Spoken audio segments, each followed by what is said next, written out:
तो नमस्कार साथियों, स्वागत है आप सभी का एक नई क्लास में। और आज हम लोग आर्टिकल 339 AA को देखेंगे और ये चर्चाओं में क्यों है, कब आया, क्यों आया, पूरी एक एक चर्चाओं में हम लोग देखेंगे।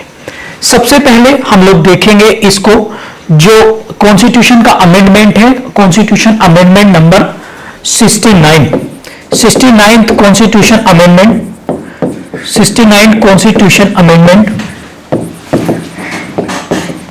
अमेंडमेंट्स एक्ट कब 1991 ये जो है आया था और इसको जोड़ा गया। इसके हम प्रावधान देखते हैं कि बेसिक प्राइमरी प्रोविजन क्या थे। अभी मैं इस क्लास में आप लोगों को यह बताऊंगा कि ये चर्चाओं में क्यों है, फिर दिल्ली सरकार के फेवर में क्या डिसीजन आया, उस केस लॉ का नाम हम लोग जानेंगे। साथ में केस लॉ को भी हम लोग देखेंगे और केस लॉ के साथ साथ हम लोग देखेंगे कि किस तरीके से फिर दिल्ली सरकार एक ऑर्डिनेंस लेकर आई है, उस ऑर्डिनेंस को भी इस क्वेश्चन के साथ हम लोग जो है डिस्कस करेंगे।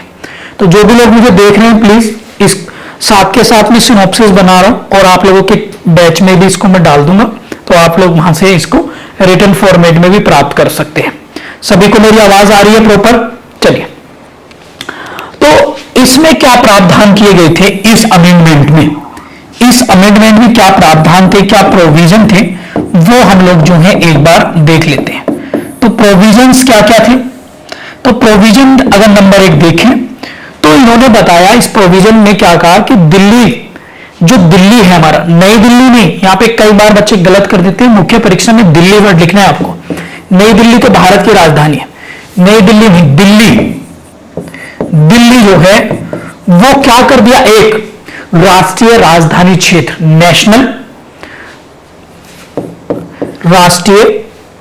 नेशनल कैपिटल मतलब टेरिटरी, नेशनल राष्ट्रीय राजधानी क्षेत्र एनसीटी, इसको जो है घोषित कर दिया गया। आप लोग यानी टेरिटरी इसको घोषित कर दिया गया, जैसे पांडुचेरी है या फिर आप लोगों का दिल्ली है, चंडीगढ़ है। दिल्ली और पांडुचेरी में ही विधानसभा है। इसकी पहली क्लॉज में ये बात साफ साफ लिखी और इसमें बताया कि ये दो चीजों से मिलकर बनी होगी। दो चीजें कौन कौन सी? दो चीज कौन सी होंगी? एक यहां पर होगा उपराज्यपाल, लेफ्टिनेंट गवर्नर, आप लोग लिख लेंगे उपराज्यपाल, इंग्लिश मीडियम वाले लिखेंगे लेफ्टिनेंट गवर्नर, एक उपराज्यपाल होगा। और दूसरा जो होगा वो एक लेजिस्लेटिव असेंबली यानी विधानसभा होगी। क्या होगी? विधानसभा होगी। ठीक है, यहां पर यह बात जो है की गई थी, इस केस लॉ के इस प्रोविजन में यह बात की गई थी। इसी के दूसरे प्रोविजन में यह कह दिया गया कि विधानसभा जो है, ये जो विधानसभा है कौन सी, ये जो विधानसभा है इसको कुछ स्पेशल पावर दी गई थी। और वो कौन सी पावर थी, अगर हम बात कर लेते हैं उन पावर का, तो स्पेशल पावर क्या थी कि इस विधानसभा को राज्य सूची, कौन सी?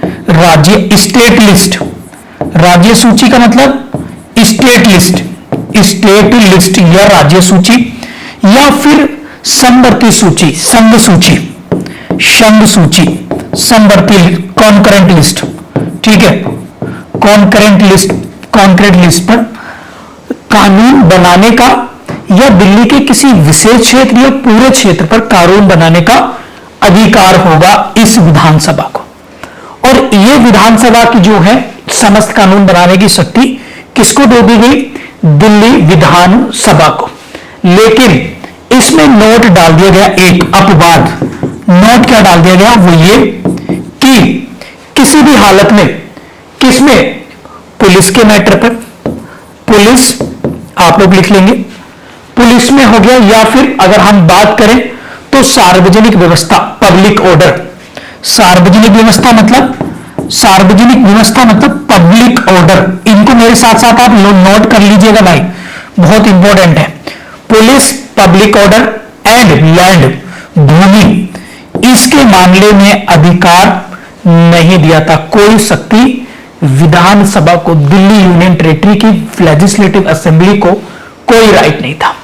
ठीक है, तो ये तीनों ग्राउंड आप लोगों को यहां पर लिख लेनी है प्यारे साथियों।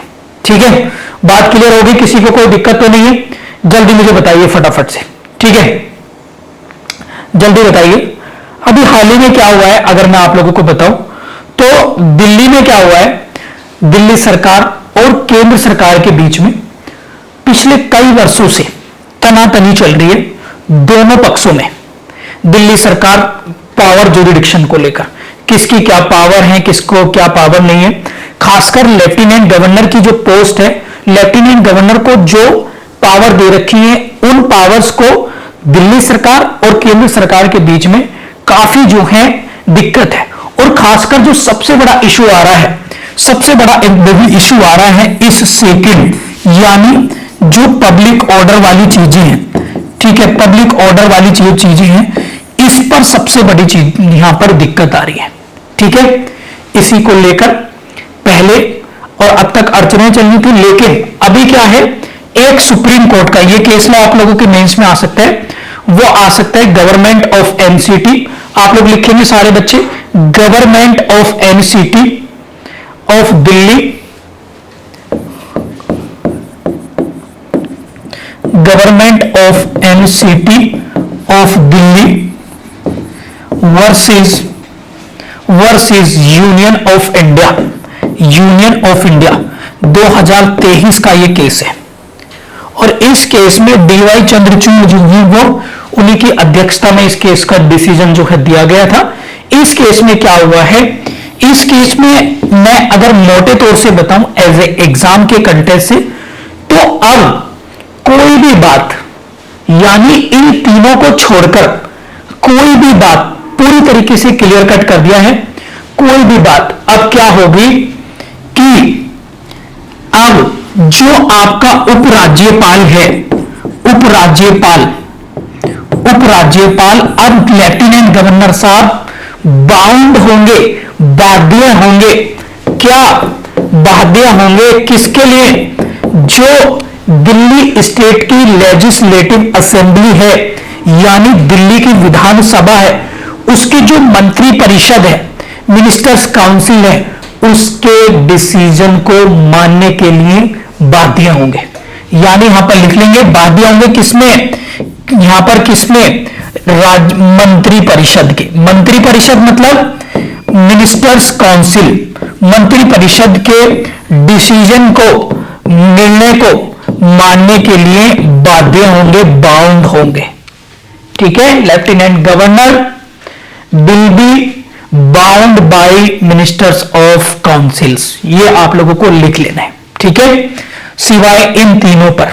और इसको लेकर सुप्रीम कोर्ट ने जो जजमेंट दिया वो दिल्ली यूनियन टेरिटरी के फेवर में दिया, और इसमें बात कह दी गई कि दिल्ली की सरकार को चुना गया है जनता के द्वारा, और ये बेसिक स्ट्रक्चर थ्योरी, यानी भारत के जो हमारी संघीय ढांचा व्यवस्था है, ये हमारे यूनियन की जो स्ट्रक्चर की हमारे यहां सिस्टम है, उसको हार्म कर रही थी, उसको नुकसान पहुंचा रही थी।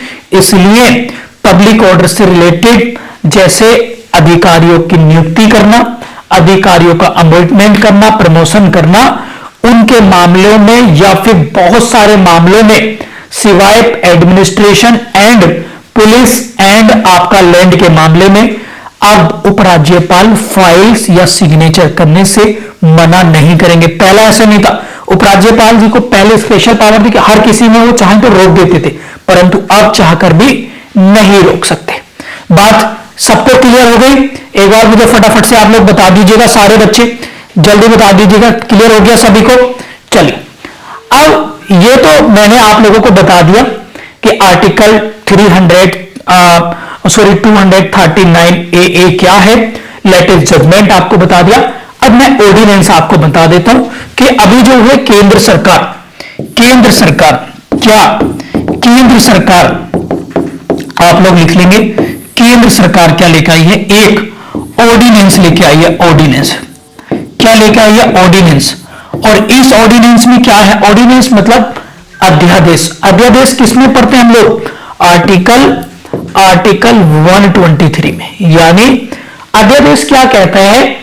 अध्यादेश कहता है कि जब पार्लियामेंट का कोई दोनों सदन या दोनों में से कोई एक सदन सत्र या सेशन में नहीं है, तब राष्ट्रपति चाहे तो मंत्रिपरिषद की सलाह पर या फिर अपने विवेक के अनुसार, हालांकि ये जनरली केंद्र सरकार ही कराती है, तो एक टेम्परेरी कानून ला सकते हैं जिसे हम लोग ऑर्डिनेंस या अध्यादेश कहते हैं, और ये एज इट इज वर्क करेगा जैसे कोई कानून होता है, परंतु ये 6 सप्ताह के लिए, 6 वीक के लिए ही वैलिड होगा। विद इन 6 मंथ इसको आप 2/3 मेजोरिटी से आपको बोथ हाउस से पास कराना होगा ही होगा।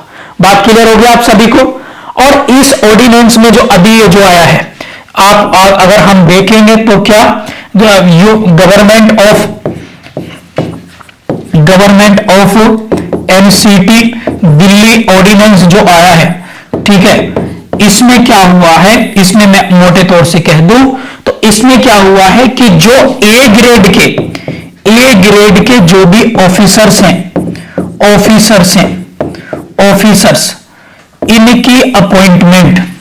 इनका अपॉइंटमेंट या फिर इनका प्रमोशन अब एक कमेटी के आधार पर होगा। किस पर होगा? कमेटी के आधार पर। और उस कमेटी में, ये कमेटी 3 लोगों से मिलकर बनेगी। 3 लोगों से कौन कौन से? एक तो होम मिनिस्ट्री का सेक्रेटरी होगा, सेक्रेटरी आप लोग लिख लेंगे, सेक्रेटरी कहा? होम मिनिस्ट्री का, होम मिनिस्ट्री का सेक्रेटरी होगा। एक इसमें उपराज्यपाल, दिल्ली के उपराज्यपाल होगा। एक सीएम ऑफ दिल्ली, ये होंगे। इसी को लेकर, इसी ऑर्डिनेंस को लेकर अभी बात कानूनी प्रक्रिया ऑन प्रोसेसिंग में है, अभी ऑन गोइंग में है।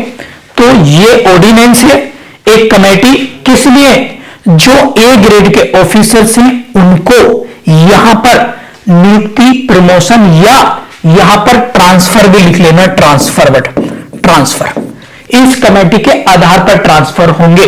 दिल्ली सरकार का कहना है, दिल्ली सरकार मतलब जो दिल्ली केजरीवाल की सरकार है, प्रैक्टिकल बता रहा हूं, उसका कहना है कि दोनों आदमी, ये दोनों पोस्ट केंद्र सरकार के अधीन आती है, इसलिए फिर भी अल्टीमेटली ट्रांसफर तो केंद्र सरकार के अकॉर्डिंग होंगे, हमारा तो कोई रोल रहेगा नहीं।